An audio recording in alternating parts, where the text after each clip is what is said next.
Así que, como les digo, vamos a comenzar con el ejercicio y espero que esto también, por una observación que hizo María Jesús, creo que al principio de la asignatura, que también sirva como rúbrica, porque vamos a ir viendo qué es lo que se evalúa, cómo se evalúa, cuáles son los puntos claves donde, como les digo, hay que poner atención y cómo ir desarrollando el ejercicio. Lo vamos a desarrollar, o sea, lo voy a desarrollar yo y ahí quedo abierto para todas las preguntas correspondientes. ¿Hay alguna pregunta respecto a la clase anterior? ¿No? Bien, comencemos entonces.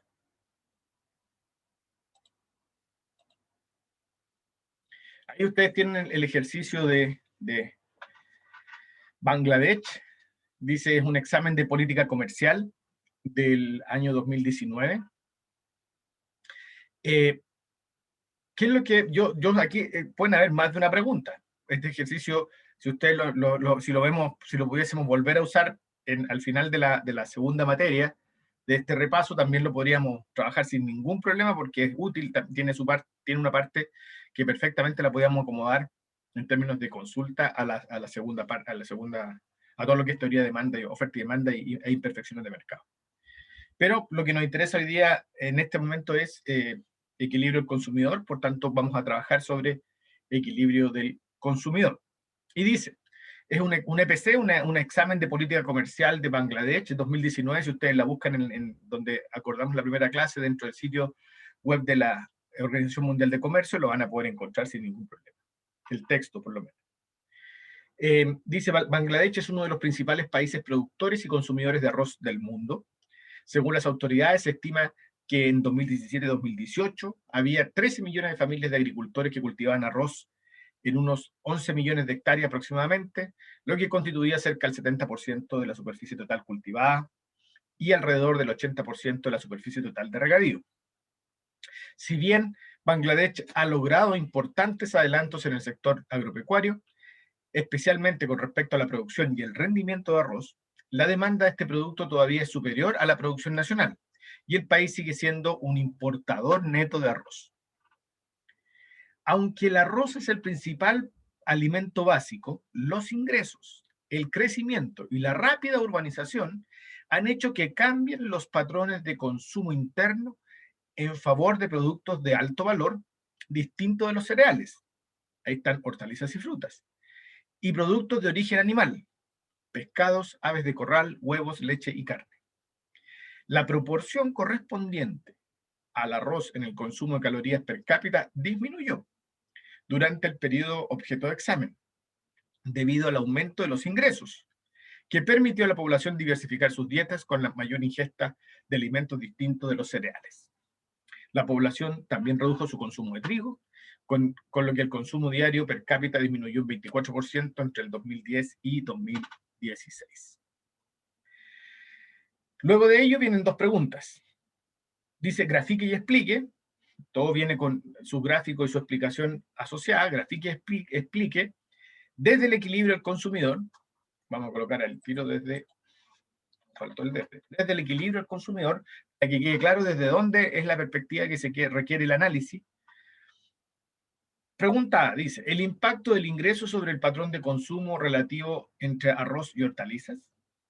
Y B, el efecto de un incremento en el precio internacional del arroz. Si nosotros vamos a simplemente hacer algunas notas al respecto de lo que estamos conversando. Cuando nosotros, si ustedes se dan cuenta, dado que es desde el equilibrio del consumidor, vamos a poder ver de que ya la primera parte en sí no nos afectaría tanto, no tiene una estructura que nos pueda servir para responder las preguntas que se están haciendo.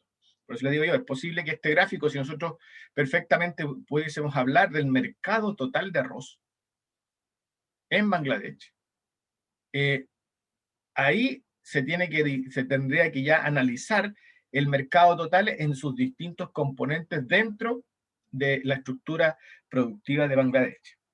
Ahora, y esto es nota aparte, yo asumo, dado que ustedes ya hicieron dos comercializaciones, yo asumo que ustedes saben cómo es la comercialización del arroz. O sea, eso ya está dado por hecho. Y así podemos trabajar trigo, arroz, incluso en los animales, cualquier carne animal, carne de vacuno, de cerdo, de ave. Nosotros entendemos cómo es la estructura general de comercialización de cualquier producto agrícola, y por eso hacemos la alusión, en este caso, al arroz. No así, por ejemplo, eh, de la, no vamos a ponernos en esa situación respecto de la cazada, que no se produce en Chile, no se consume en Chile tampoco, por tanto, no se preguntaría, no sería lógico pedir el mercado total, por ejemplo, de la cazada, porque no conocemos el circuito de comercialización de cazada, pero sí de arroz, de trigo, de los productos que tenemos locales y más encima de los que consumimos. El café, por ejemplo, también es un producto que consumimos, el té también es un producto que consumimos, y más o menos, de acuerdo a lo que presenta eh, cada caso, se subentiende de cómo es más se estructuraría esa cadena de comercialización. Así que eso téngase presente, no, es nota al margen, porque de aquí para adelante yo asumo que ustedes conocen toda esa estructura y por ende se evalúa en un momento dado. Bueno, ese es para la primera parte, para el párrafo inicial. Pero el párrafo que nos convoca y que nos interese para explicar esto del equilibrio consumidor es el párrafo segundo, en donde aquí lo interesante que podemos observar, de partida la pregunta habla del impacto del ingreso. ¿Dónde se habla del ingreso? Arriba, aquí se habla del ingreso, ahí se habla del ingreso, pero también hablamos del ingreso aquí abajo, y eso es lo interesante. Dice que aquí, que debido al aumento de los ingresos, aquí ya nos indica de qué estamos hablando, que estamos hablando de un aumento, que no habla en genérico. Entonces, hay un aumento del ingreso y que eso permitió diversificar la dieta alimenticia de la población en Bangladesh. Entonces, ahí el aumento de los ingresos nos ayuda a diversificar sus dietas, y la diversificación de las dietas están aquí. En cambio, el patrón de consumo interno de productos de alto valor, distinto de los cereales y animales. Aquí está el patrón de consumo. O sea, ya podemos tener en claro que el impacto del ingreso sobre el patrón de consumo relativo entre arroz y hortalizas estaría en favor, este impacto en el ingreso. O sea, ya vimos que es un aumento. Entonces ya podríamos pensar de que se desplaza nuestra recta presupuestaria y por tanto se nos desplaza nuestro equilibrio, producto de que existe un incremento en el ingreso. Punto número uno. Punto número dos, ese patrón de consumo ya también indica que está en favor de productos de alto valor, de cereales, distintos a los cereales, o sea, las hortalizas. O sea, además que se expande nuestro patrón, nuestra recta presupuestaria, nuestro equilibrio, además ese cambio en el patrón de consumo hace que el equilibrio cambie, a su vez, en favor de las hortalizas y, como dice ahí, en disminución del consumo de arroz. Ahí tenemos, lo vamos a dibujar, pero ahí tenemos eh, la primera, eh, la primera respuesta para la pregunta. Pero además de eso, como dice ahí, también se pide en el mismo gráfico, vamos a trabajar siempre en el mismo gráfico, el efecto de un incremento en el precio internacional del arroz. Como nosotros dijimos de que era un país importador neto, lo dice la última frase acá, lo dice esa última frase, o sea, nos dice que para nosotros importar arroz implica que vamos a trabajar con un precio menor que el precio en el mercado local. Por tanto, si el precio internacional sube en el mercado local, el precio internacional también va a subir el arroz respecto de el precio de las hortalizas. Ese incremento en el precio del arroz también nos va a generar un cambio en el patrón de consumo, nuevamente en favor aún más de las hortalizas. Entonces, tenemos esos dos escenarios que tenemos que graficar de acuerdo al caso que estamos analizando. ¿Alguna pregunta? ¿No? Profe, Bien, voy a dejar de compartir para pasar a la pizarra. aló, profe. ¿Y Tomás, algo que decir? Sí, aquí no ocurriría como el efecto Giffen, si no me entiendo.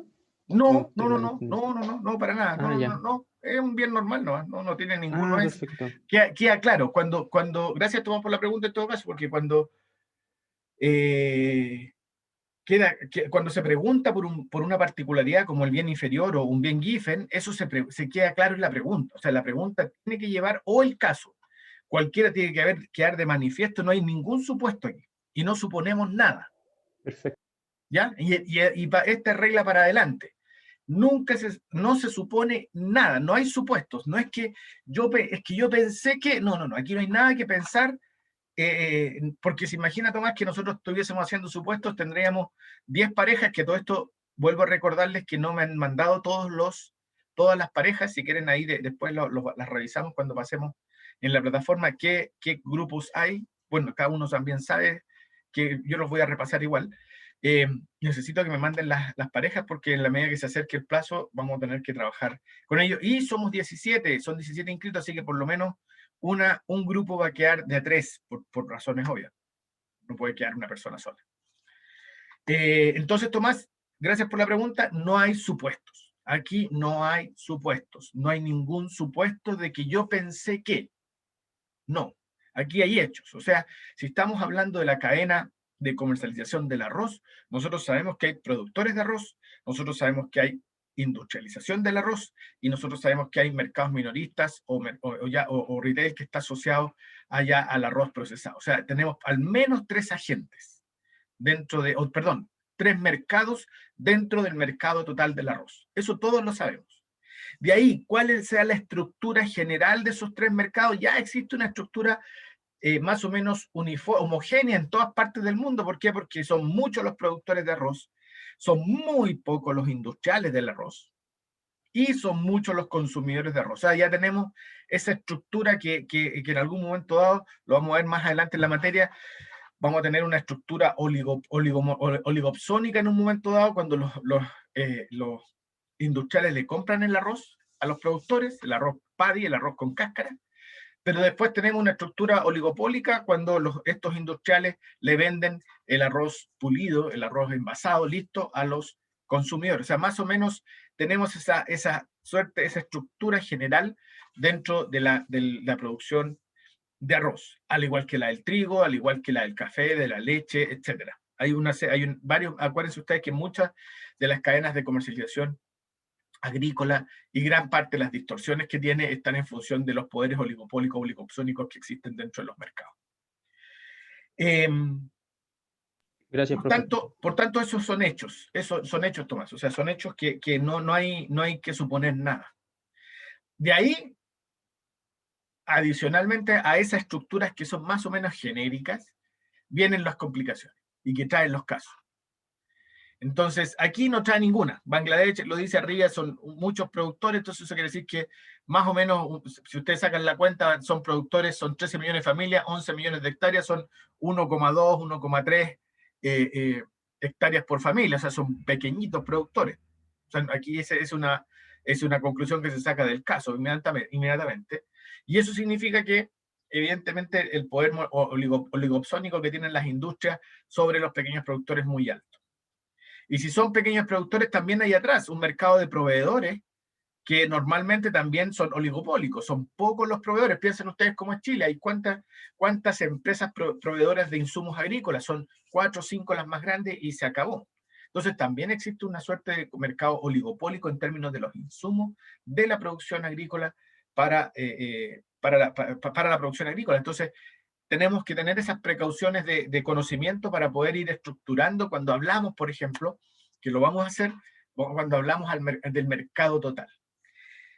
Y de ahí, dentro de los mercados totales ya empiezan a haber las complicaciones. Y la primera complicación que se tiene es que existe intervención del Estado. O sea, dependiendo del caso que sea aquí, puede que exista una intervención del Estado y que, por ejemplo, el Estado intervenga como poder de compra de todo el arroz en Bangladesh, y además, entonces eso significa que tenemos una diferenciación en términos de los agentes que participan en cada mercado. Por ejemplo, en el mercado agrícola participan los productores, de arroz y el Estado como comprador. Luego, en el mercado industrial, participa el Estado como vendedor y las industrias como demandantes.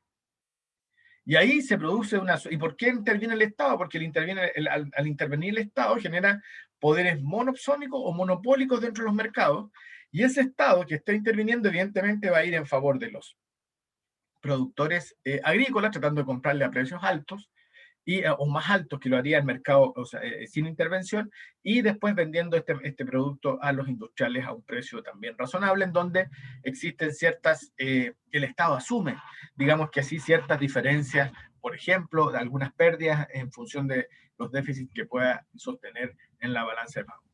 Ahí ocurre como una atomización, profe, entonces. Es que sí, existe atomización en el caso de los productores de todas maneras, pero existe concentración en términos de los industriales. Entonces el Estado interviene entre medio para poner orden, por decirlo así. Y eso tiene que quedar reflejado en los gráficos, y eso queda reflejado en términos de la estructura del mercado que estamos analizando. Entonces, todavía no lo estamos viendo eso, me estoy anticipando, pero para que lo tengamos presente, ya que Tomás hizo la pregunta, o sea, primero no hay supuesto. Aquí todo es hecho y es fundamentado. Por tanto, no necesitamos aquí suponer nada.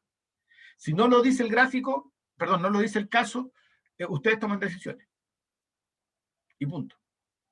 Por ejemplo, cuando estemos en la materia, a mí me gusta hacer un caso de ejemplo que es uno de China, que es re complicado o sea, no re complicado, tiene hartos elementos conjuntos, es como una historia, entonces va metiendo hartos elementos en términos de precios fijos y precios mínimos. Chuta, pero no dice en ningún momento dado si es exportador o importador, porque uno tiene que partir de una base, si el país es importador o exportador, no dice. Entonces, como no dice, ahí ustedes establecen el hecho de que lo asumen, ahí el hecho no hay un supuesto, aquí se asume como país importador. Perfecto. Se hace todo bajo el modelo de país importador, porque es distinto hacerlo bajo el modelo de país exportador. Entonces, ahí hay que tomar una decisión, porque el caso no lo dice. Pero acá no podemos suponer de que en realidad a lo mejor hay muchos industriales también. No, ese es un supuesto. No podemos suponer. No, ahí nos dice que es importador. Ya, perfecto. Entonces eso significa de que Bangladesh el consumo era muy alto. A lo mejor podemos, si desarrollamos más el caso, a lo mejor encontramos que en algún momento dado va a llegar a la autosuficiencia. En fin, tenemos harto donde poder trabajar en función de aquello. ¿Alguna pregunta al respecto para poder continuar con la pizarra y poder hacer el gráfico? ¿Alguna pregunta que quede?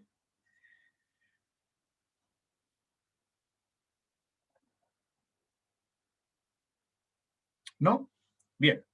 Vamos a la pizarra Ustedes tienen el gráfico, entonces yo voy a trabajar en función de la pizarra.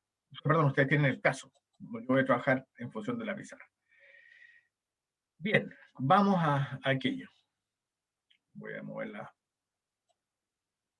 Ahí sí.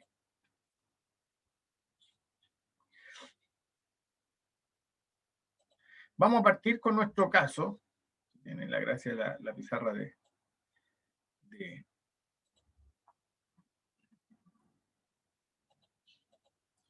que es muy cómoda.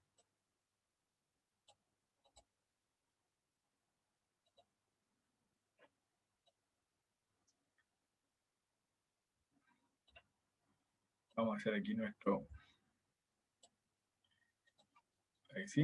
Vamos a borrar este puntito que molesta ahí. Perfecto. Tenemos nuestro... Vamos aquí. Aquí vamos a colocar nuestras hortalizas. Y aquí vamos a colocar nuestro arroz, que son los dos productos sobre los cuales vamos a trabajar. Entonces, nos dice que vamos a cambiar de color para diferenciar las... Nos dice que tenemos partimos de la base de que tenemos un...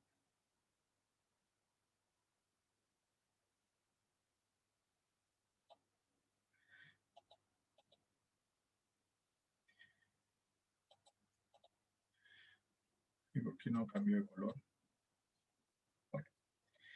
Nos dice que tenemos nuestra recta presupuestaria. Vamos a ponerle al tiro nombre a esto. aquí abajo, nuestra recta presupuestaria 1.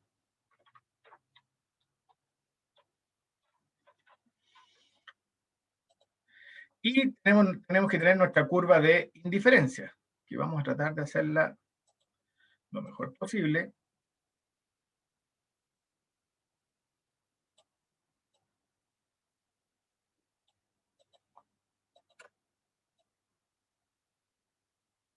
Me la borro entera.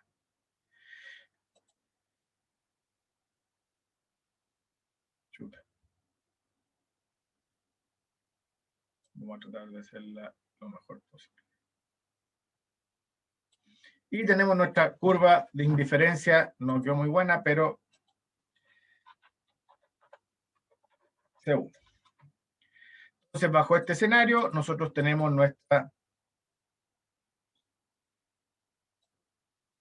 nuestro consumo de hortalizas y nuestro consumo de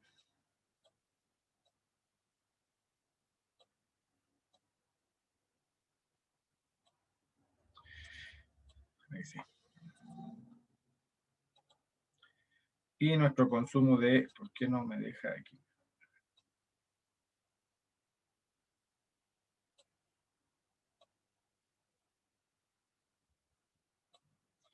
Nuestro consumo de arroz. O sea, vamos a poner, para que nos quede bien,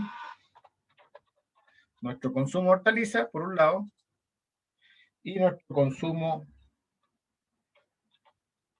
de arroz, por otro lado. Ahí tenemos nuestro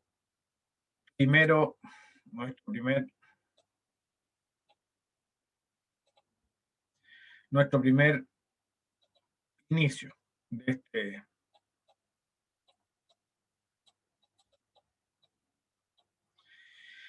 Ahora, lo que nos dice que tenemos que cambiar nuestro ingreso, dice que hay un aumento en el ingreso, por tanto vamos a expandir nuestra recta presupuestaria.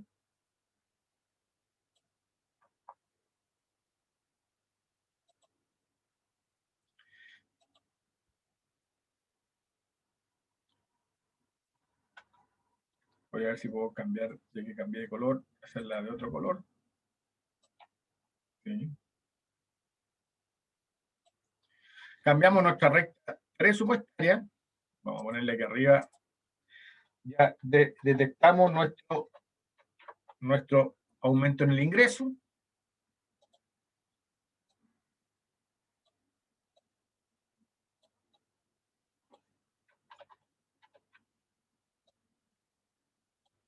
¿Cierto? Nuestro aumento en el ingreso.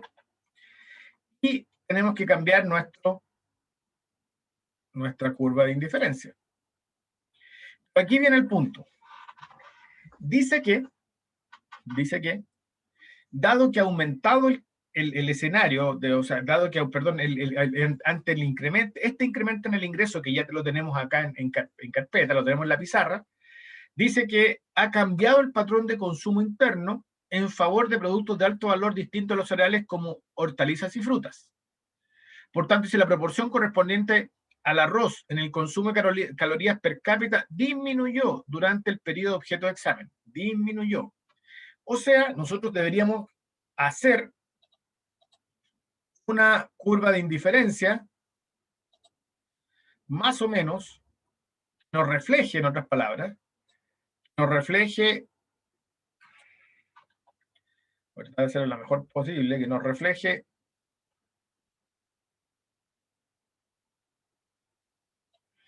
un cambio en el patrón de consumo.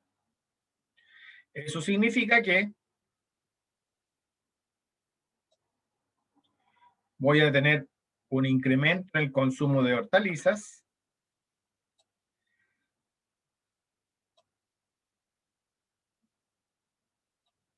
un incremento en el consumo de hortalizas, por un lado, y por otro lado, una disminución en el consumo de arroz. Eso va a decir que tenemos un H2 no sé por qué desapareció el H1, pero no importa, un H2 y un A2.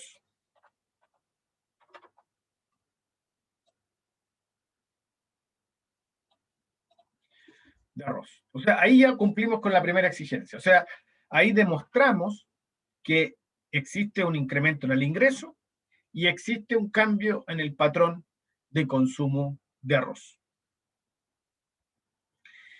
Entonces, después más aún, nos dice que existe, y ahí tenemos la primera, ¿qué se evalúa? Se evalúa tanto el fundamento como la gráfica. O sea, aquí, si el fundamento no está acorde con lo que dice el gráfico, evidentemente hay mucho puntaje de descuento. O sea, tiene que haber coherencia y consistencia entre la gráfica que se está haciendo y el argumento. Si, vuelvo a insistir, si no hay coincidencia, no se rescata lo que más se pueda y punto. No es que, no digamos que si la pregunta vale 10 puntos, 5 son para la gráfica y 5 para el argumento, no. El argumento tiene que estar en consistencia y coherencia con la gráfica que se está dibujando. O sea, todo lo que aquí hemos conversado, de que existe un incremento en el ingreso, por tanto se desplaza la recta presupuestaria de R1, de RP1 a RP2, que además dice que existe una disminución del patrón, un cambio en el patrón de consumo en favor de las hortalizas. Perfecto. Entonces, hay una disminución entre A1, A2 y H1, y hay un aumento en H1 y H2. Perfecto. O sea, cambia el equilibrio del consumidor desde un sitio a otro. Sí, perfecto. En favor de aumentar el consumo de hortalizas, sí. Ahí está la coherencia y la consistencia en términos del argumento que se entrega con la gráfica que se está presentando. Pregunta B, y dice, y además aumenta el incremento en el precio internacional del arroz, por tanto en el precio local también, el mercado local también va a aumentar. Y eso va a significar que vamos a aumentar el precio. No dice nada de hortalizas, por tanto no podemos hacer un supuesto de que qué pasa con el precio de las hortalizas, sino simplemente nos dice que aumenta el precio internacional del arroz. Vamos a pedir que lo hagamos en otro color, porque seguimos trabajando en rojo. En verde vamos a ir acá. ¿Qué nos va a decir? Nos va a decir que, supongamos que acá está, hasta acá. Entonces, ahí, ¿qué nos va a decir? Nos va a decir que hay un RP3,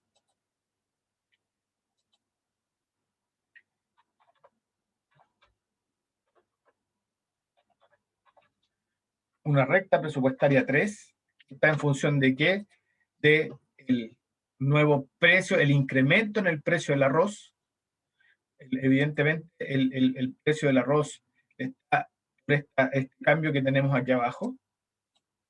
Perdón, este cambio que existe aquí abajo, de RP2 a RP, como no sabemos nada del precio de hortalizas, se mantiene el precio constante, no hay cambio alguno, o sí existe un cambio en términos de en el eje del arroz. ¿Por qué? Porque aumenta el precio. Y ahora nos queda hacer nuestra nueva curva de indiferencia, y aquí tenemos dos opciones. Lo que nos dice es que no nos dice nada respecto al consumo de hortaliza, porque hay un efecto en el precio del arroz, por tanto tendríamos dos opciones. La primera opción sería, aumentamos el consumo de hortaliza, perdón, la primera opción es que el arroz tiene que disminuir, porque aumentó el precio internacional, por tanto, si aumenta el precio internacional, aumenta ante un incremento en el precio, dado que es un bien normal, dado que no hay ninguna situación especial que afecte al consumo del arroz, vamos a tener una disminución en su consumo. Por tanto, tenemos, por otro lado, la opción de aumentar el consumo de hortalizas o dejarlo constante, y en función de ese análisis, cambiar nuestro equilibrio, equilibrio del consumidor. Entonces, perfectamente nosotros podríamos hacer una nueva curva en diferencia. Como les dije, lo que tenemos que resguardar es que No me quedó muy buena. Lo que hay que recordar es que exista o se aprecie un cambio en el consumo de arroz. Entonces, en este caso, que vuelvo a pedir mis disculpas, pero no me pueden quedar buenas las de... No tengo la herramienta como para poder... Pensé que podía tener una curva, pero no tenemos curva en la pizarra. Entonces, en este caso, nosotros vamos a tener una curva C3, que tenemos ahí. Vamos a poner al tiro la que se nos olvidó, que es la curva C2 que está acá.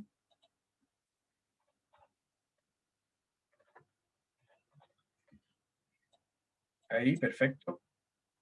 Tenemos nuestra curva C3 acá.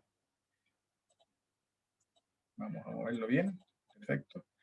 Y vamos a dibujar nuestro nuevo, perdón, aquí. Vamos a mantener nuestro patrón de consumo de hortalizas por un lado.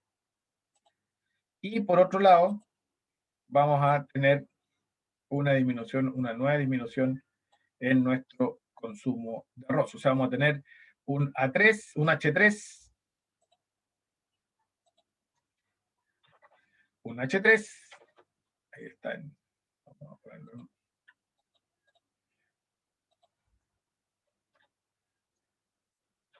Al tiro Tomás, un H3, y acá vamos a tener un A3. O sea, cumplimos ahí con que tanto un incremento en el precio del arroz disminuye nuevamente el consumo, perdón, así el consumo del mismo producto. O sea, podemos mantener o subir el consumo de hortalizas si lo queremos, dependiendo de donde hagamos la curva, y no hay nada dicho, pero sí, lo claro es que si aumenta el precio del arroz, deberá existir una disminución en el consumo de arroz. Ahora sí, Tomás. Profe, entonces la curva C2 y la curva C3 van a quedar como a la misma altura en relación al eje de las hortalizas, Perfecto, pero perfectamente. Así es. claro. Pueden quedar a la misma altura sin ningún problema. Ah, perfecto. Y claro, y el arroz se acerca más al origen porque aumentó Siempre el precio. porque disminuye el consumo. Así es. Gracias, profe. ¿Alguna otra pregunta?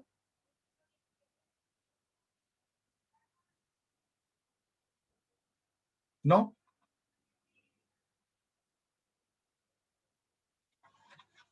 Bien. Estamos entonces. Vamos a dejar de compartir. Vamos a entonces retomar la clase de hoy.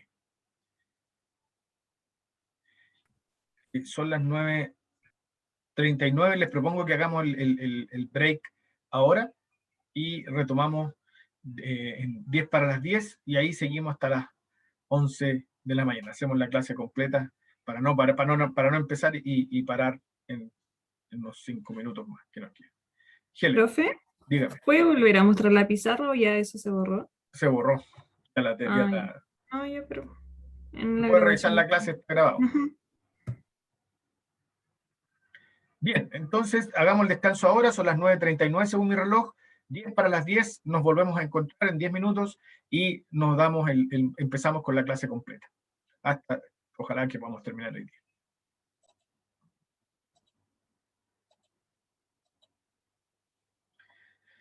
Comenzamos entonces con elementos de la teoría de la demanda y de la oferta. Vamos a ir, como les dije la ocasión anterior, bastante rápido, porque como es un repaso, espero que hoy día podamos avanzar lo más posible. Hoy día 26 de abril, terminar la próxima clase, con ejercicio incluido, y el 10 estaríamos en condiciones de hacer la presentación de casos en preparación de la primera evaluación, que sería el 24 de mayo. Esa sería la semana que nos jugó en contra el inicio del atraso en el inicio de clase. Bien, comencemos con elementos de teoría de la demanda y de la oferta.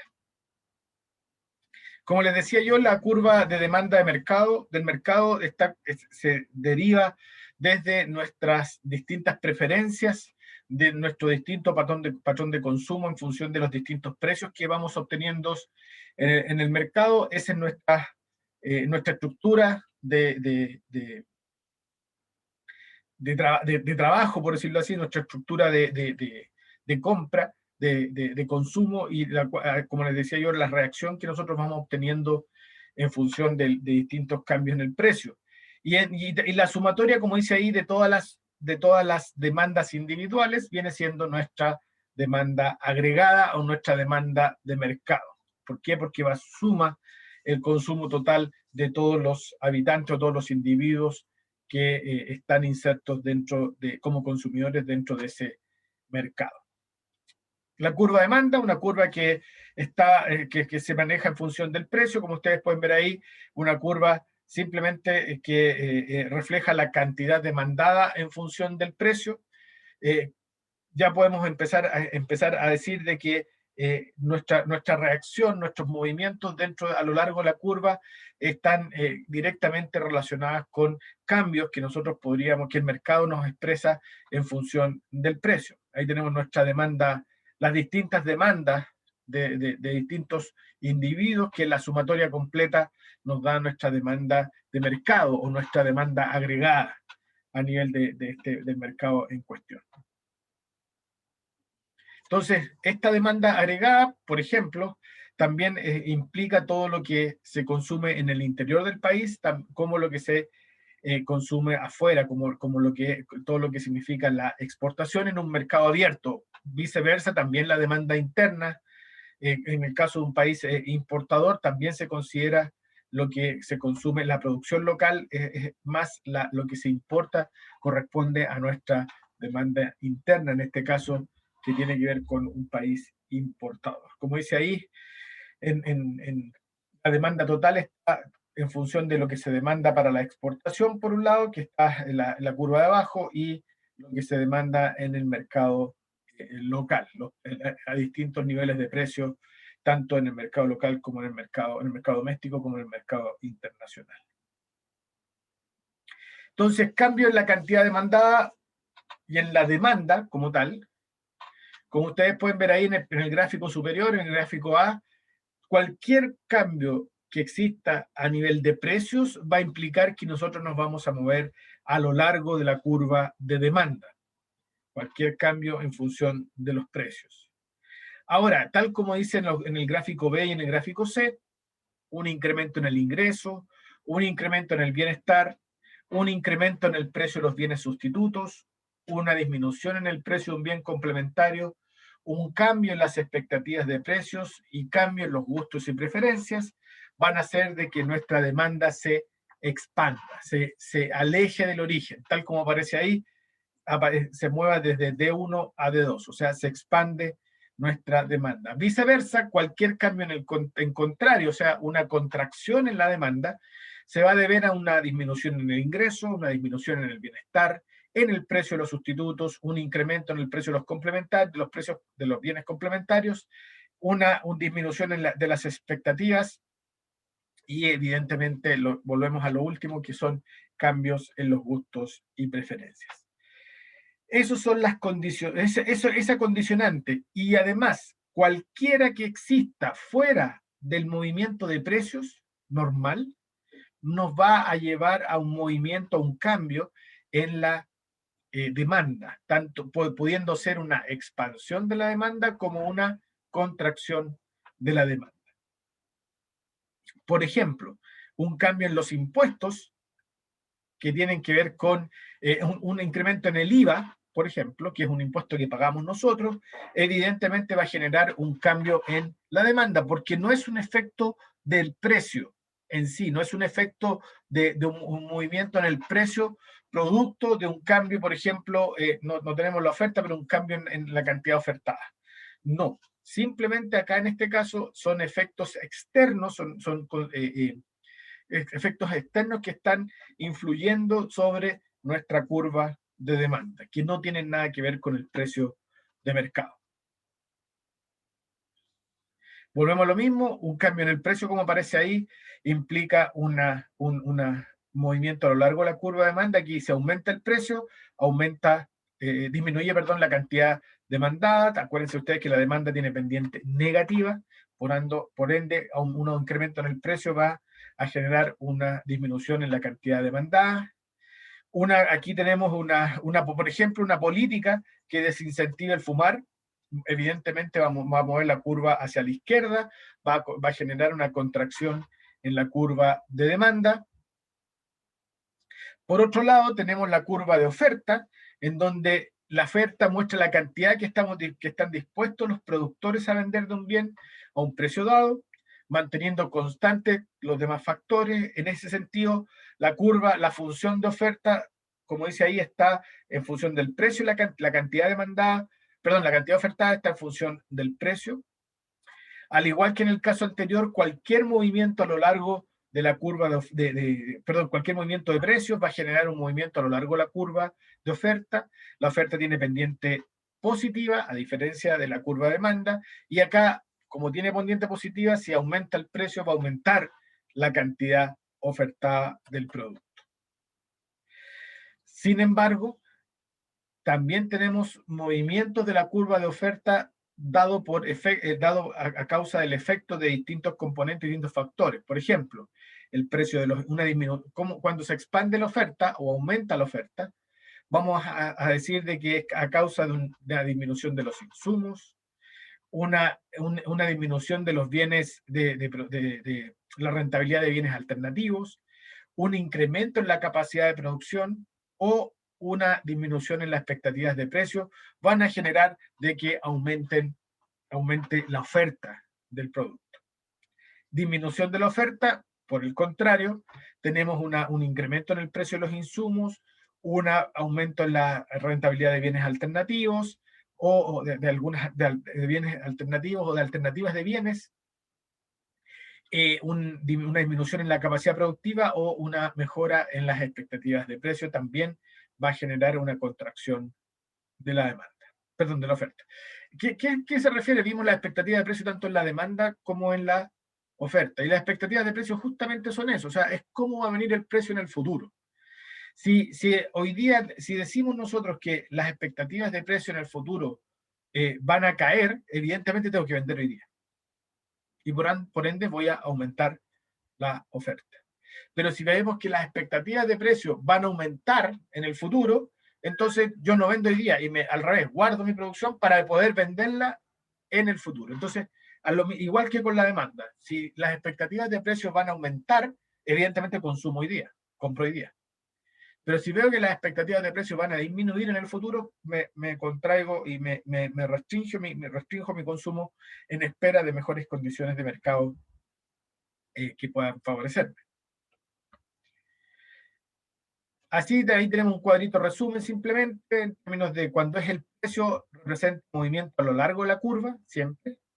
En el caso del precio de los insumos, va a mover la curva. La tecnología, claro, porque aumenta la capacidad de producción, por tanto, si aumenta la capacidad, la productividad de la unidad de producción, va a aumentar la oferta.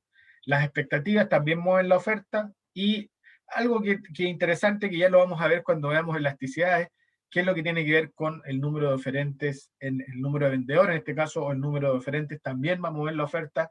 Claro, más que mover la oferta, desplazar la oferta, lo que se va a generar es un cambio en la pendiente.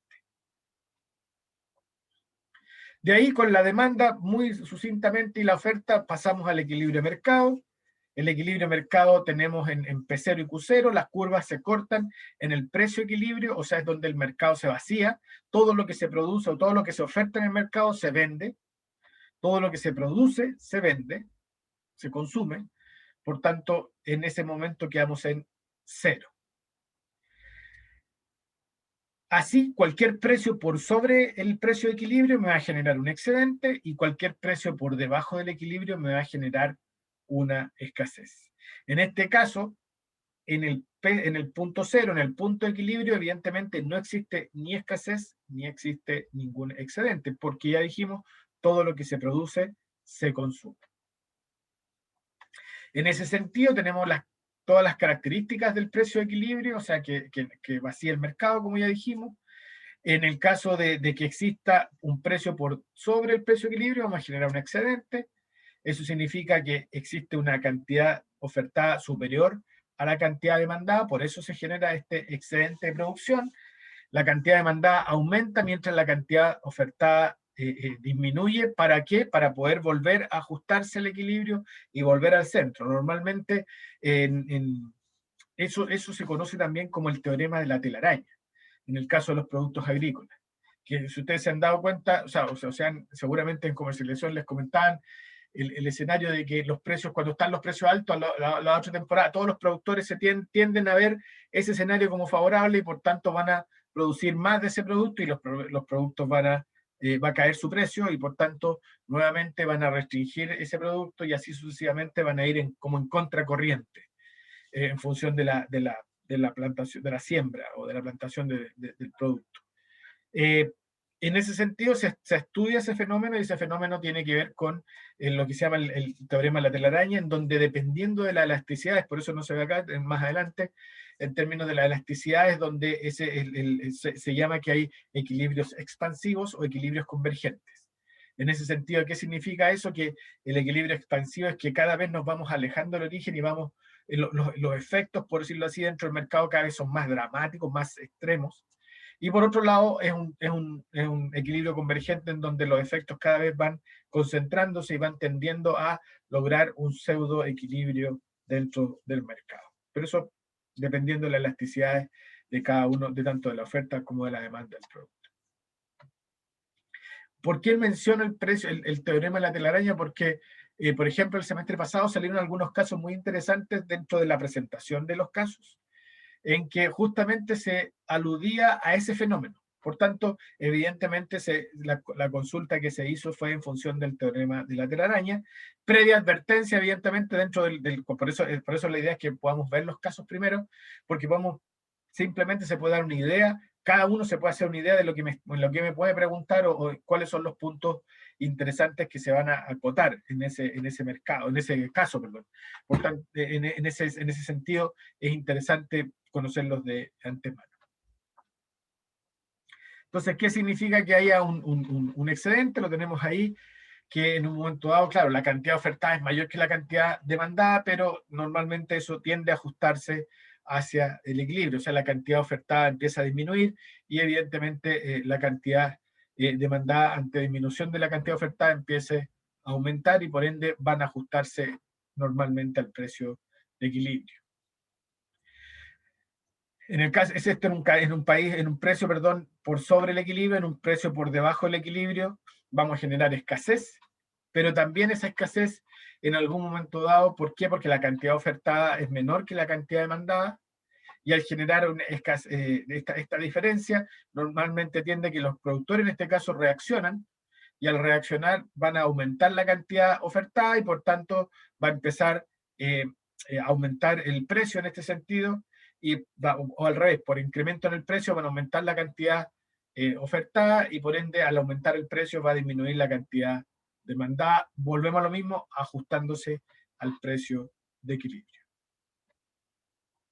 Entonces, cuando hay un precio por debajo del equilibrio, hablamos de déficit, o sea, significa que hay escasez, los productores suben los precios, las cantidades demandadas disminuyen mientras la cantidad ofertada aumenta, claro, porque se van ajustando hasta que llegamos al punto de equilibrio. Igualmente, recordar en la demanda, entonces, que hay una cantidad ofertada por sobre el equilibrio, con precios más altos, por tanto, la demanda es la que reacciona ahí y la demanda va disminuyendo, de tal forma que los productores también vayan disminuyendo su cantidad ofertada y en un momento dado se van a ajustar en el precio del equilibrio. Ahí, como pueden entender, no solamente la cosa es de oferta, sino también es de demanda. En ese sentido, si tenemos nuestro equilibrio de mercado, nuestra curva de oferta y demanda, con nuestro precio de equilibrio y nuestra cantidad de equilibrio, en el escenario que el precio de las materias primas disminuyan, el precio de los insumos que vimos anteriormente, ya podríamos entender de que va a existir un desplazamiento de nuestra curva de oferta, y al desplazar nuestra curva de oferta, en términos teóricos, claro, podríamos decir que aumentaría, que el precio, al mismo precio, va a aumentar la cantidad ofertada. Sin embargo, evidentemente, ese incremento en la curva de oferta nos va a generar un nuevo punto de equilibrio, y ese nuevo punto de equilibrio va a ser a un precio, va a aumentar la cantidad ofertada, estoy de acuerdo, de Q1 a Q3, pero va a ser a un precio menor, o sea, a P3. De P1 disminuye a P3.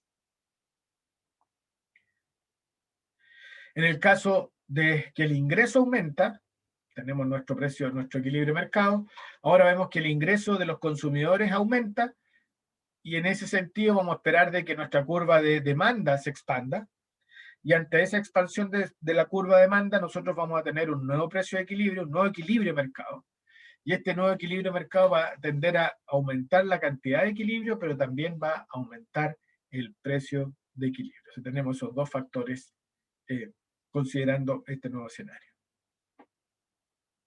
Ahora, ¿qué pasa si el ingreso aumenta y los precios de las materias disminuyen? O sea, combinamos los dos escenarios. Y en ese sentido tenemos nuestro equilibrio de mercado, tenemos ante el ingreso un incremento en la demanda, y ante la disminución de las materias primas un incremento de la oferta, que también evidentemente nos va a generar un nuevo punto de equilibrio, en donde en este caso lo que se va a producir es que exista un incremento tanto del precio de equilibrio como de la cantidad de equilibrio. Aquí, por ejemplo, lo que nosotros tenemos es que existe un incremento en la demanda, y una contracción, una expansión en la demanda y una contracción en la oferta.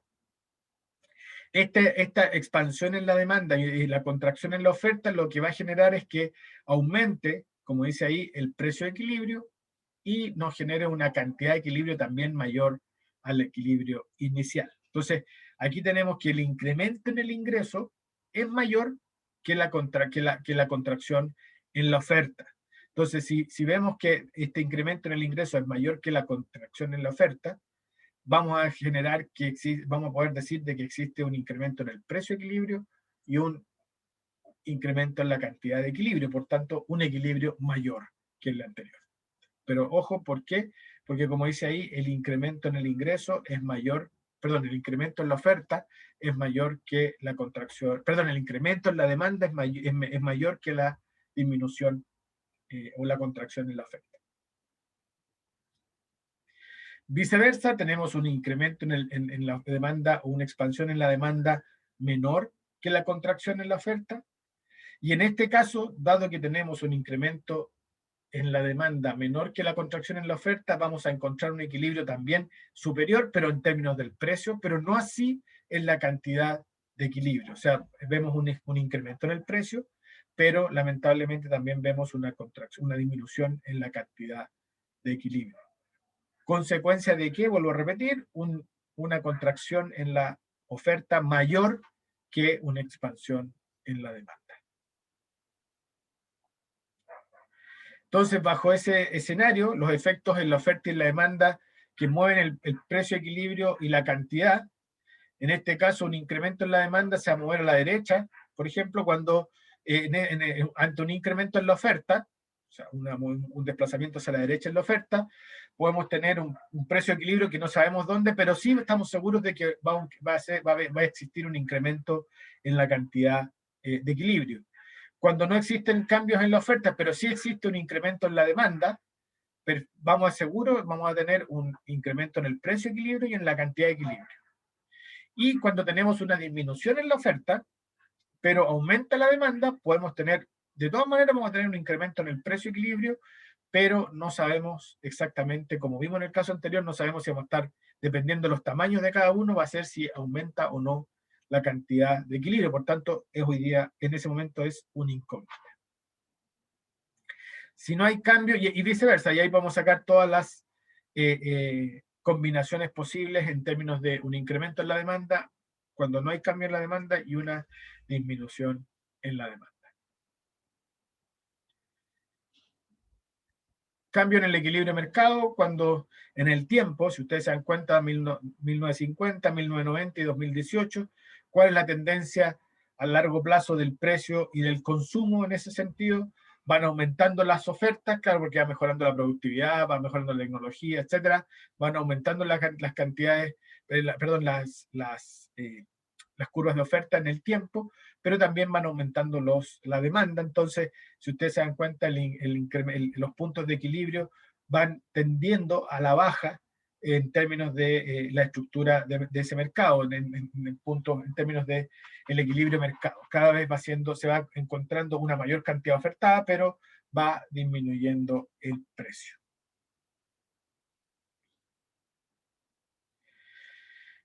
Una guerra en el Golfo Pérsico, en los países productores de petróleo, evidentemente va a generar una contracción de la curva de oferta en el mercado mundial de petróleo, y evidentemente el precio del petróleo va a tender a aumentar. Ese es un efecto lógico de cualquier movimiento o cualquier fenómeno que se produzca en el precio, en la zona productora de petróleo en Medio Oriente. Cualquier efecto que se produzca, cualquier guerra que se produzca en esa zona o conflicto armado que se produzca en esa zona va a generar un incremento inmediato del precio del petróleo. Por otro lado, por ejemplo, tenemos el mercado del huevo, cómo ha ido cambiando la estructura de mercado, cómo cambia el patrón de consumo. En ese sentido, aumenta la oferta, claro, porque ha aumentado la productividad, pero ha existido una contracción en la demanda, y eso genera un cambio en el equilibrio de mercado. Y aquí, en ese sentido, como ha existido una contracción en la demanda, podemos apreciar de que a pesar de que aumenta la oferta, la contracción es más importante y nos genera una disminución en el precio de equilibrio, pero también nos genera una disminución en la cantidad de equilibrio. En el mercado de la enseñanza también existe una contracción en la oferta de vacantes hasta el año 93, y por ende, y por otro lado existe una expansión en la demanda, porque hay mucha gente que tenía muchas más opciones de poder estudiar en esos momentos, y lo que nosotros encontramos entonces, a diferencia del caso anterior, es que al existir un incremento en la demanda, aumenta el número, el costo el costo anual de una carrera, por un lado, y por otro lado aumentan los millones de estudiantes, la cantidad de estudiantes que pueden acceder al beneficio de la educación superior. El mercado es dinámico, totalmente dinámico.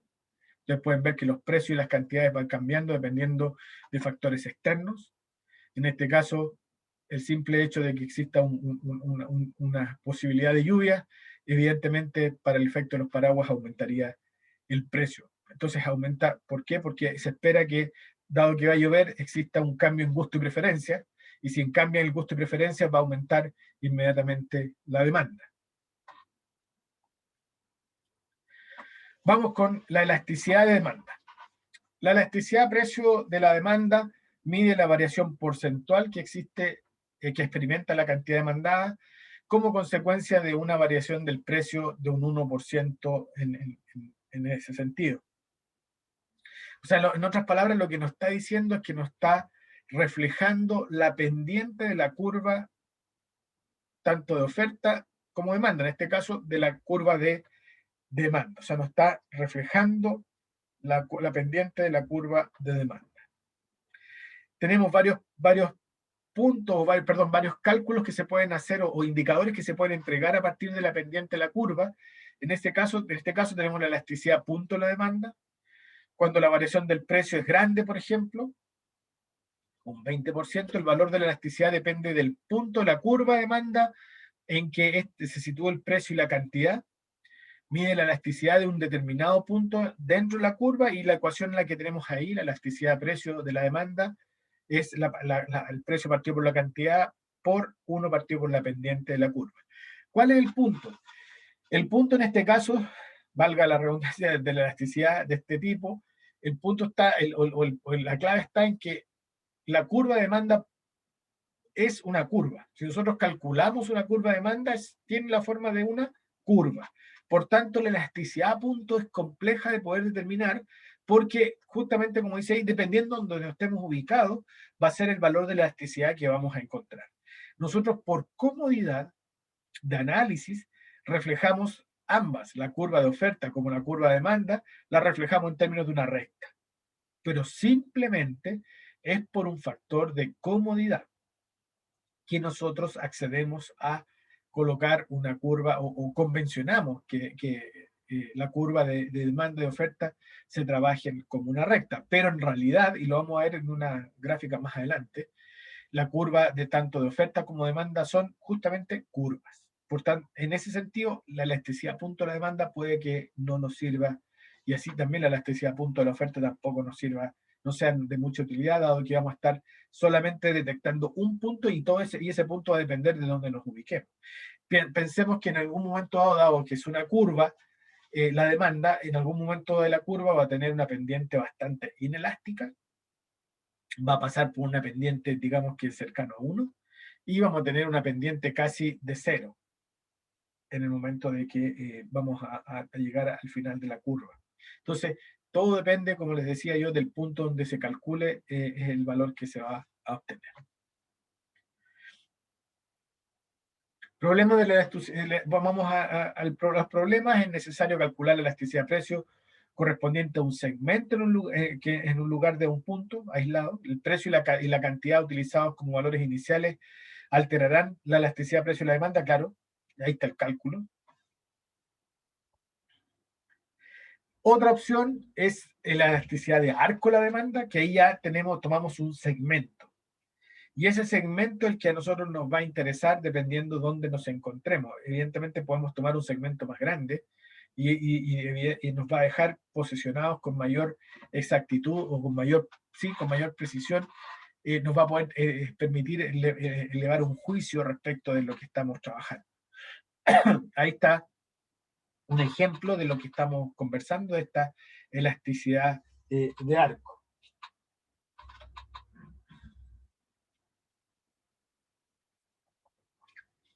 Evidentemente con signo negativo, tal como aparece ahí en la gráfica, bueno, en la pantalla. Entonces, la elasticidad precio y la demanda depende principalmente de la existencia de, por ejemplo, buenos sustitutos, también depende de la estructura de mercado, de ahí nosotros vamos a ir separando cuando hablamos de estructura de mercado y cuando hablamos de tipos de bienes.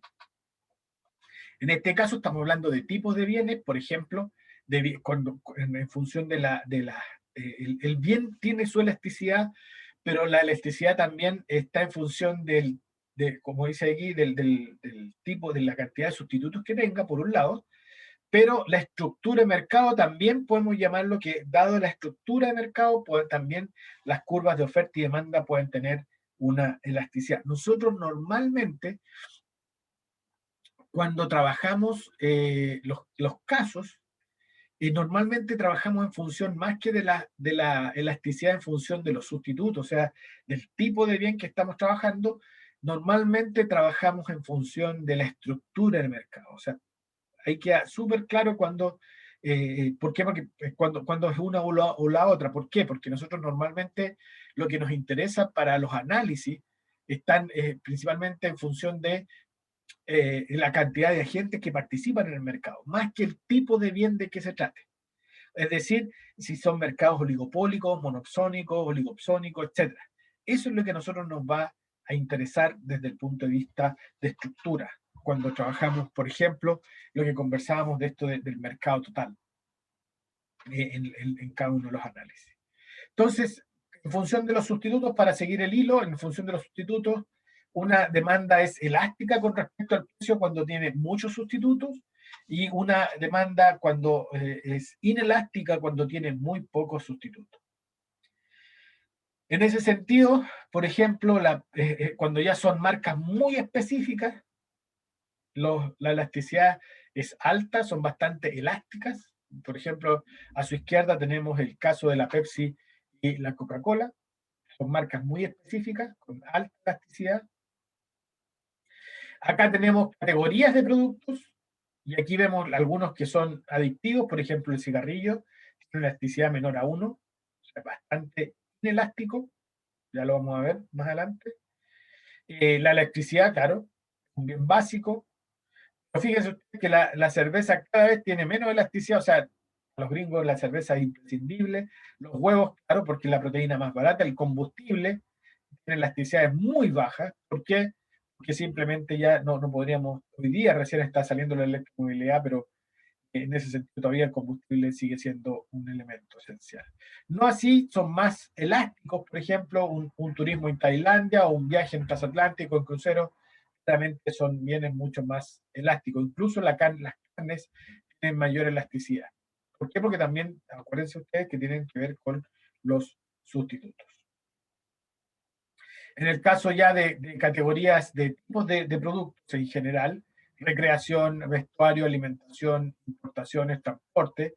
El transporte tenemos que transportarnos, no tenemos más posibilidades que aquella.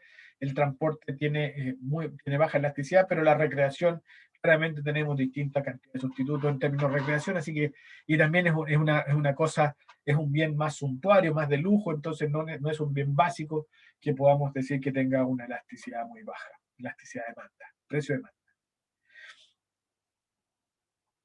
Sin embargo, entonces, usualmente es más fácil encontrar sustitutos a largo plazo que en el corto plazo. Por ejemplo, un incremento en el precio de combustible, en el corto plazo se podría utilizar el transporte público, se disminuyen los viajes innecesarios, aumenta el uso de las autopistas, se fomenta el uso del vehículo compartido o de otro medio de transporte.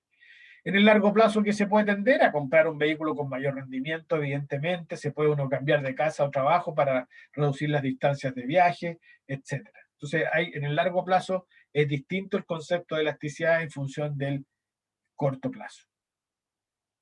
Aquí tenemos una curva de demanda lineal, evidentemente, como ya dijimos, convencionalmente, y vemos que en distintas partes de la curva, aunque nosotros la dibujamos en términos rectos, de una recta tiene distintas elasticidades, o se pueden encontrar distintas elasticidades. La parte más baja de una pendiente, más baja de una pendiente negativa de la curva es menos elástica que la parte más alta. Y aquí entramos a combinar todo, por decirlo así. Y lo que a nosotros, vuelvo a insistir, nos interesa de sobremanera tiene que ver con la elasticidad precio de la demanda. En ese sentido, tenemos que una curva perfectamente inelástica, o sea, con elasticidad igual a cero, donde la pendiente en este caso es infinita, en una curva perfectamente inelástica, con una demanda igual a cero, con elasticidad igual a cero, es característica, es donde, por ejemplo, el precio, como ustedes pueden ver ahí, la cantidad no se mueve en función de cualquier cambio del precio. O sea, el porcentaje de cambio de la cantidad es cero respecto de un determinado porcentaje de incremento en el precio.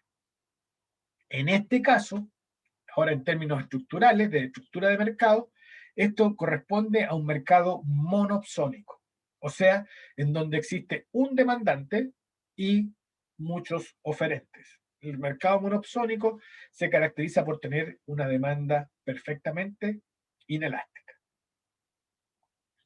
Ejemplo, en el caso nuestro, en el caso de Chile, ejemplo, en nuestro caso nacional, por ejemplo, es Yansa. Yansa es el único comprador de remolacha azucarera en el mercado nacional. Por tanto, ahí tenemos un mercado monopsónico, porque es el único comprador de remolacha en el mercado local. Después tenemos elasticidades menores que 1. Cuando tenemos elasticidades menores que 1, hablamos de una demanda inelástica. Esta demanda inelástica característica de productos básicos, en términos de los sustitutos, por ejemplo, para nosotros el pan. El pan tiene una demanda inelástica. Ahora, ¿qué es lo que significa una demanda inelástica? Es que ante un incremento del 22% en el precio, la cantidad demandada va a caer solamente en un 11%. O sea, la reacción del consumidor es mucho más baja en términos de la cantidad respecto de un incremento o disminución del precio. Ahora, en términos estructurales, esta demanda, en términos de estructura de mercado, es característica de mercados oligopsónicos. En ese sentido, los mercados oligopsónicos están asociados principalmente a la agroindustria. La agroindustria, en términos del mercado agrícola, para muchos productos, por ejemplo, ya lo conversábamos, trigo, avena, cebada, arroz, por ejemplo, tomate industrial, generan un mercado oligopsónico, o sea, son pocos compradores para muchos oferentes en el mercado. ya tenemos una curva de demanda unitaria, ya estamos hablando de una elasticidad igual a 1, en donde la reacción es equivalente tanto en el caso del precio del producto como en la cantidad demandada. O sea, ante un incremento de un 22% en el precio del producto, vas a generar una reducción en la demanda de un 22%. O sea, la reacción es similar del consumidor ante los cambios producidos en el precio. Y tenemos elasticidades mayores que 1, en donde en esas elasticidades mayores que 1 el mercado es bastante más competitivo, pero y por ser más competitivos son bienes que tienen, como dijimos anteriormente, muchos sustitutos. Entonces la reacción que tiene el mercado, el consumidor ante cambio en el precio es muy fuerte, es muy fuerte. Entonces en este caso, por ejemplo, un 22% de incremento en el precio va a repercutir en un 67% de disminución en la cantidad demandada. Pero pensémoslo al revés. ¿Qué pasa si yo bajo el precio en un 22%? Eso va a significar de que va a aumentar la cantidad demandada en un 67%. Esto nos ayuda a explicar, por ejemplo, por qué se hacen promociones en momentos álgidos. ¿Por qué el retail hace promociones en momentos álgidos de posibilidad de la venta? Es decir, por ejemplo, en marzo, antes que los niños entren al colegio, o antes que los universitarios entren al colegio, a la universidad, vienen todas las rebajas en términos de tanto de teléfonos como de computadores o de accesorios de computación. ¿Por qué? Porque lo que hacen es bajar el precio de tal forma que el consumidor reaccione y reaccione en mucho mayor cantidad, con una mayor impacto en el consumo de lo que se está reduciendo el precio, y por ende esa disminución en el impacto va a generar un ingreso. ¿A qué voy yo con ello? Si lo podemos pintar aquí, voy a ver si puedo pintarlo. Este viene siendo, claro, lo vamos a mirar al revés, vamos a generar las curvas al revés, vamos a generar de que va a bajar el precio más que de subir. Vamos a generar un incremento, una disminución en el precio. Y si ustedes se dan cuenta, si antes teníamos este precio, nuestro ingreso por Q va a ser equivalente a la zona rayada con rojo, si ustedes se dan cuenta. Si yo bajo el precio en un 22%, si yo bajo el precio en un 22%, lo que voy a generar va a ser un incremento en la cantidad demandada de un 67%. Entonces eso va a generar un cambio, vamos a hacerlo al revés. Profe, eso pasa como cuando existe el tema del Black Friday o el Cyber Monday. Así es, exactamente lo mismo. Por eso que hay empresas que le hacen seguimiento al Black Friday, porque muchas veces lo que sucedía era que llegaba el Black Friday y encontraban a todo, habían ofertas de un 50%.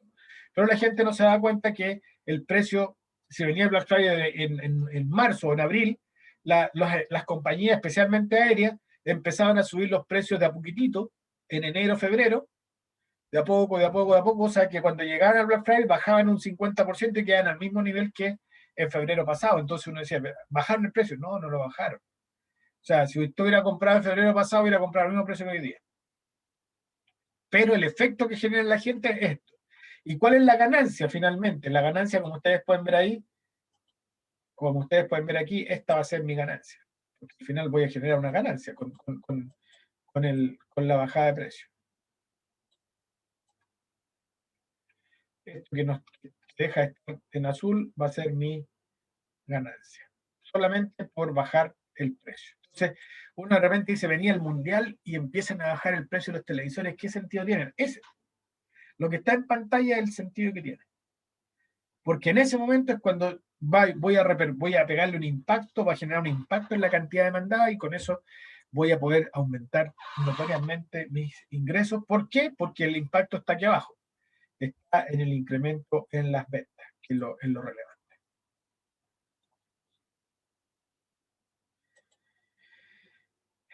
Bien. Sigamos.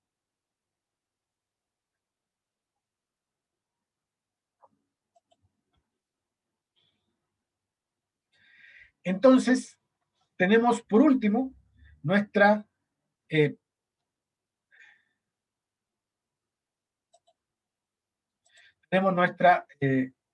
curva perfectamente elástica, en donde nuestra curva perfectamente elástica lo que nos está ayudando, lo que nos está diciendo es simplemente es que ningún demandante en este caso, ningún demandante tiene la capacidad de ingerir de tener cierta injerencia sobre el precio del mercado. O sea, aquí el mercado es altamente competitivo y por ende hay muchos consumidores que no estarían afectando en ningún momento dado el precio.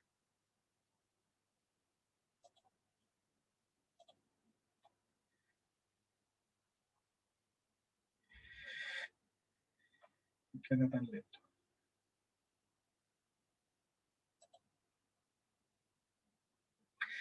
Entonces, aquí tenemos nuestro ejemplo, lo que yo les comentaba, P por Q, nuestra ganancia, 400 en este caso.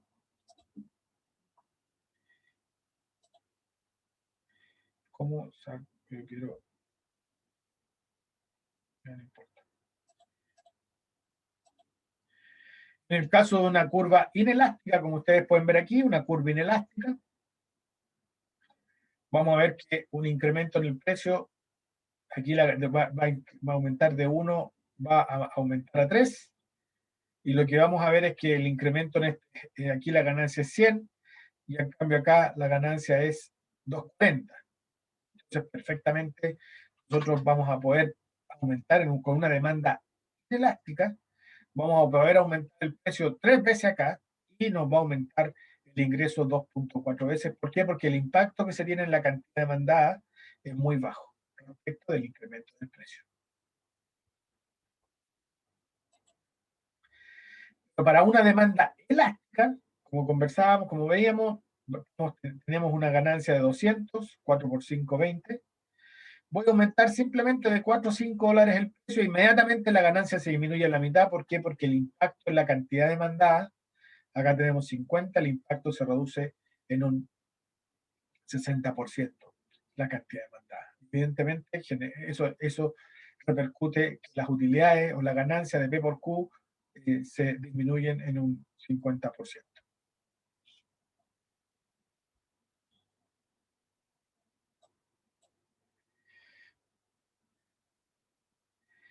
Aquí solamente un ejercicio para que lo tengan presente, nada del otro mundo. Perdón. Lo que es una demanda elástica, qué es lo que es una elasticidad unitaria y finalmente qué es lo que estamos hablando con una elasticidad cuando son inelásticas. Evidentemente con signo negativo, porque esa es la idea. Acuérdense que la pendiente de la curva de demanda es negativa. Otra elasticidad que podemos generar y que vamos a ver en fórmulas es la elasticidad ingreso a la demanda. También mide la variación porcentual en este caso, que experimenta la cantidad demandada en función del ingreso, del aumento en la renta del ingreso de un 1%. Hay que tenerlo presente. Aquí tenemos el caso de la elasticidad de ingreso, cómo las frutas frescas son altamente elásticas. Si aumenta el ingreso, inmediatamente aumenta el consumo de frutas frescas. No así si ustedes se dan cuenta, la fruta fresca, pero no así los vegetales frescos, o sea, las hortalizas. Y aquí tenemos las carnes, también son altamente elásticas, en ese sentido, en función del ingreso. Claro, porque en la medida que aumentan los viajes aéreos también, o sea, en la medida que ganamos más, vamos accediendo a nuevos bienes, y por ende la elasticidad, evidentemente, de esos bienes es mayor respecto de nuestro ingreso. Aquí también tenemos otro ejemplo de qué va sucediendo, de cómo va aumentando nuestro ingreso y en términos del gasto en transporte y el gasto de alimentación. La alimentación, como ustedes pueden ver, prácticamente en el porcentaje de ingreso gastado en alimentos va disminuyendo en función, y también el ingreso en transporte va disminuyendo en la medida que vamos aumentando nuestro ingreso. Tenemos la elasticidad precio cruzada, que es cuando se mide la variación porcentual que experimenta la cantidad demandada de un bien cuando sube el precio de otro en un 1%. Ahí tenemos la fórmula. Por ejemplo, en este caso es positiva para los bienes sustitutos y es negativa para bienes complementarios. Aquí tenemos la margarina y la mantequilla, la Coca-Cola y la Pepsi, o la Pepsi y la Coca-Cola, porque no es lo mismo el orden sobre el cual se hagan los cálculos.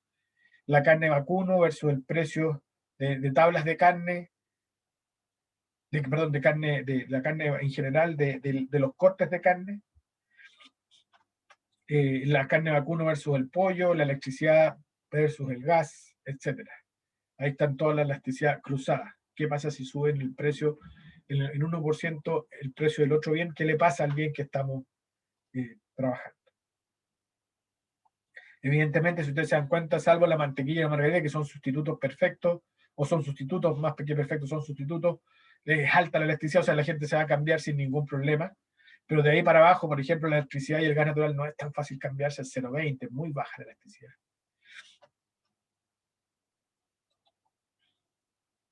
Y ya pasamos a la elasticidad de la oferta. Aquí mide la variación porcentual que experimenta la cantidad, ahí me equivoqué, ofertada de un bien cuando sube el precio en 1%, la elasticidad suele ser positiva. Vamos a hacer el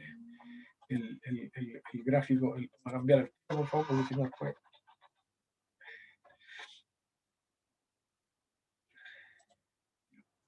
Ofertado un bien, la elasticidad suele ser positiva debido a que el precio y la cantidad en este caso están directamente relacionados entre sí, y se hace referencia a la elasticidad de oferta con respecto a tipos de interés, a los salarios y al costo de las materias primas. Tenemos una oferta perfectamente inelástica, igual que en el caso de la demanda. Aquí esta oferta, que vamos a hacer la relación entre precio y movimiento de la cantidad, es exactamente la misma.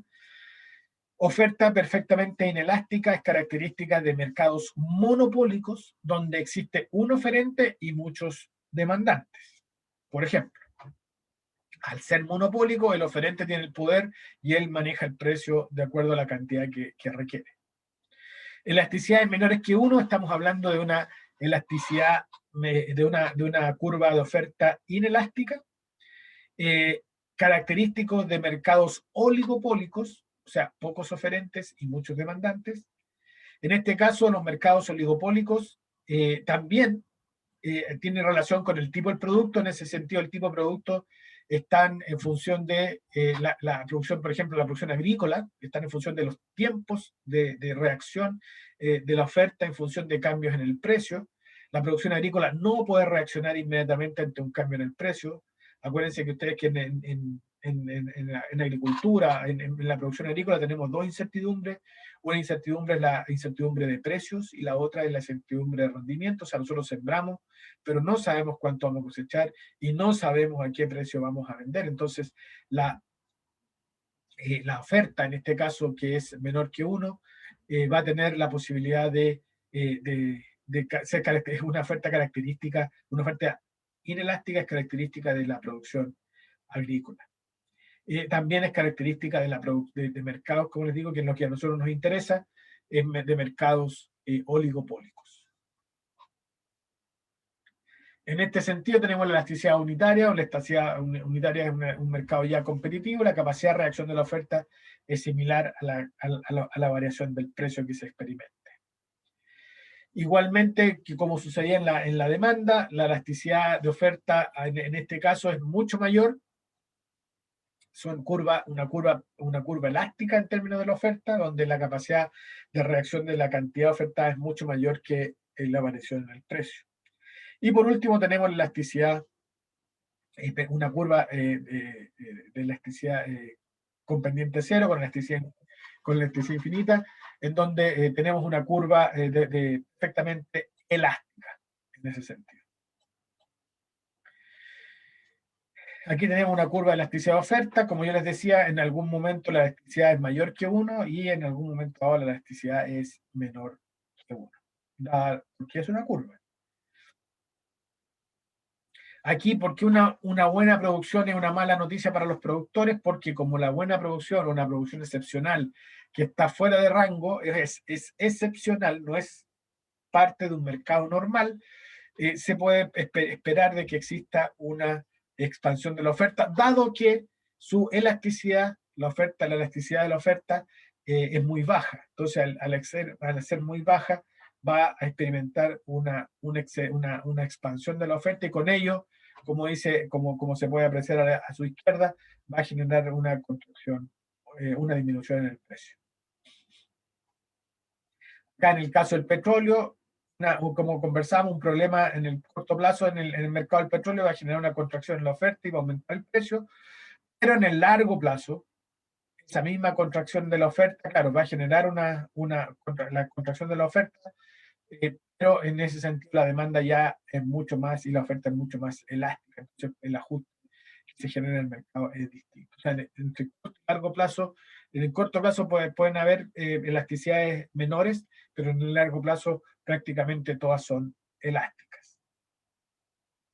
El impacto de la guerra contra las drogas, cuando nosotros hablamos de las cantidades del impacto que se tiene en términos de la oferta, tenemos el mercado del producto de las drogas. ¿Qué pasa cuando nosotros reprimimos, cuando nosotros controlamos, cuando nosotros generamos un control policial, por ejemplo, de las drogas? Tenemos un escaso margen, un escaso éxito en términos de la cantidad de droga que circula en el mercado, y más encima generamos un incremento en el precio, dado que la elasticidad de la demanda es muy baja, una curva de demanda muy inelástica. En cambio, si nosotros cambiamos gusto y preferencias, vamos a tener un mejor efecto sobre las consecuencias del mercado de la droga. Y con eso, cambiando gusto y preferencias, vamos a conseguir de que esta contracción, no en la oferta, sino contracción en la demanda, vamos a disminuir los ingresos, y con eso echamos a perder el negocio y podemos tener un mejor efecto. Simplemente que hay algunos ejercicios de curvas tanto de elasticidad demanda-precio, oferta-precio, como elasticidad también, perdón, como dice ahí, tanto de elasticidad de demanda en negativo como elasticidad de oferta positiva, cuando cambiamos el precio, por ejemplo. Como yo les decía, a corto y largo plazo, esto vamos a ir muy rápido. En el caso de los combustibles, claro, uno podría esperar que en el largo plazo la demanda de combustible cambie. ¿Por qué? Porque yo puedo cambiar el vehículo, por último. Y hoy día incluso podemos en el largo plazo tener, aunque todavía muy caro, pero podríamos llegar a tener en el futuro mayor acceso a la electromovilidad. Entonces podemos conseguir mejores rendimientos, o incluso cambiar, tomar decisiones que nos faciliten a nosotros disminuir el consumo de combustible.